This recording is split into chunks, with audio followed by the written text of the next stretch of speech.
OML-25 is 50 kilometers southwest of Port Harcourt in the onshore Eastern Delta and is part of the NNPC Shell joint venture. The block is located on the coastal mangrove swamp and extends slightly offshore, intersected by the Santa Barbara and San Bartholomew rivers, which are large deltaic tidal channels that enter the Gulf of Guinea.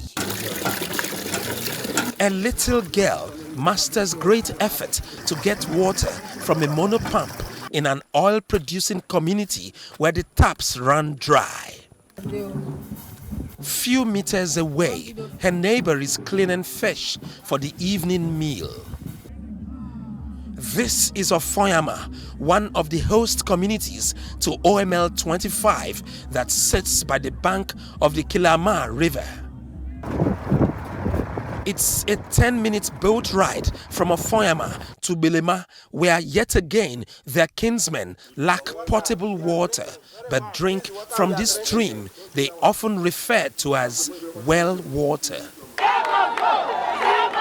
In 2017, the youth and women stormed OML-25 and forced a shutdown, citing non-compliance to a 2004 General Memorandum of Understanding and also an alleged plan by Shell Petroleum Development Company to sell the flow station as part of its divestment plan. SPDC came full stream by 1980 and we're in 2024. So that is about 44 years. And the community you can see here, you see that there are no infrastructural development. There are no human capacity development. There is no good drinking water. They have not risen up to their corporate social responsibility, ecological degradation, and all that. So it's more or less like a genocide on the people. So we feel that they are no longer relevant to continue. The disagreement between the company and the island communities of Ofoyama, Bilema and Ngeje lasted for 2 years before it was resolved in 2019 by the Nigerian National Petroleum Company Limited, formerly a corporation. Both parties signed a dispute closure agreement in Abuja for operations to resume in 10 days. What this meant is a shutdown of production of over 35,000 barrels per day in the last 2 years, and that had its enormous economic consequence for all stakeholders. One of the focus of the Petroleum Ministry today is to ensure that there is zero loss in the industry. When disputes of this nature happen, everyone suffers, especially the immediate recipient community. The reopening of OML-25, however, did not happen, with the SPDC allegedly raising some security concerns. To tighten every loose ends, an 8-point resolution was signed by Shell, NNPC, Bilema Oil, the Department of State Services, Operation Delta Safe, and the Chief of Defense Staff for a re-entry to take place in 2019. But it also failed. Tuesday, the 23rd of July, 2024, was eventually chosen for a reopening. In anticipation, the communities rolled out the drums to welcome back their guests. However, the music stopped when Shell didn't show up, prompting the people to depart from the venue as dusk began to set in on the beautiful Kalabari Island. Nigeria best soil, no sulfur, no water.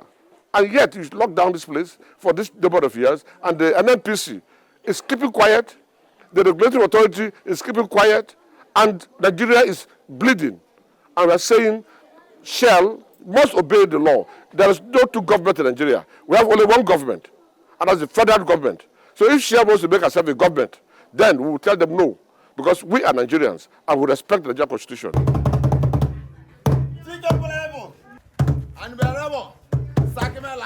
In the morning of the following day, the town crier's drum rouses residents of the ancient Kola Kingdom, inviting everyone to a summons by their king.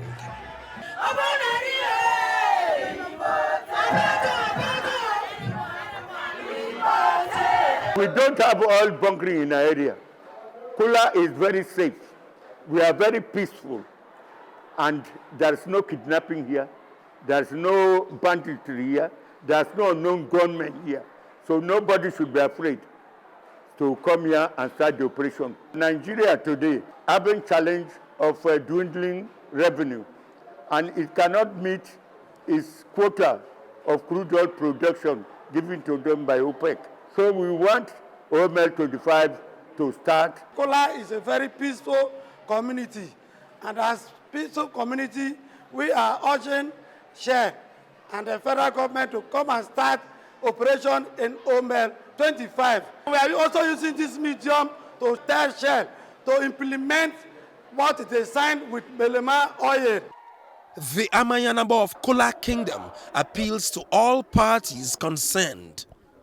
We are calling especially on the President of Nigeria, Asiwaju Ahmed Bola Tinubu, the Nigerian National Petroleum Corporation Limited, the Nigerian Upstream Petroleum Regulatory Authority, to ensure that OML-25 is restored for operation. And if Shell continues to have this ding-dong style, they should hand over the operation to Belema Oil Producing Nigeria Limited. Conflicts and disagreements could be very expensive sometimes, and all parties concerned have incurred losses for 7 years. But Nigeria is the biggest loser here, as OML-25 remains shut in Kola Kingdom.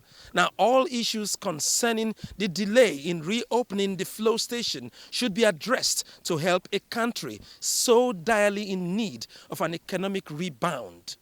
Ofieteme George, Arise News.